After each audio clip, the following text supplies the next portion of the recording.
Guys, meron tayong event sa may San Jose High Del Monte, Bulacan. Tara, let's go!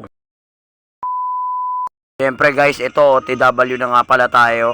So kasama ko nga pala si Ulo rito at makalipas ang isa't kalahating oras nating biyahe at ito nakarating na nga pala tayo sa lugar ng customer natin. Ito na napansin ko na kagad yung tent. Okay. So at makakapagpahinga na rin tayo at ito na nga, uupo na nga muna tayo rito. Ito yung mga gamit natin. So ito nag-aayos pa lang naman yung ating catering services at syempre medyo maaga nga pala to guys. Okay, at kumain na nga muna pala kami ng lugaw kasi katapos nga pala namin kumain ng lugaw, ito aayusin na natin, set up ko na nga pala yung magic at maya maya dumating nga pala yung lola, nagbigay ng soft drinks at tinapay. Kakakain lang, kain na naman. Okay, sana all ito. At syempre kain tayo, alam nga naman tanggihan pa natin, grasya yan guys. Ito, palubuhin na nga muna natin yung mga ilan lobong dala natin. Syempre, ibibigay na nga muna natin sa tita ng celebrant para hindi pumutok sa labas kasi mainit. Ito nga, kita ko nga lang pala yung mga ilang putahing ulam dito na nakahanda. Okay, so ayun no, sana all guys, di ba?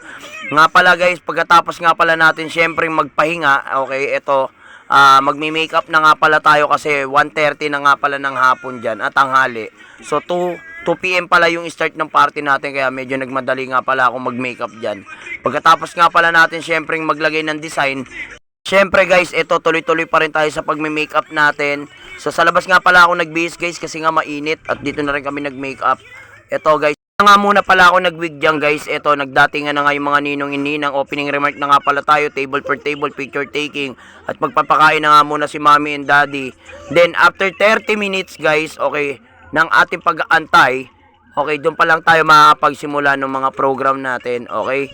Then, ngayon, ito ipakikita ko lang muna yung mga pagkain. Ito nga pala yung kasama ko, hindi nakatiis, kumain na nga muna pala siya.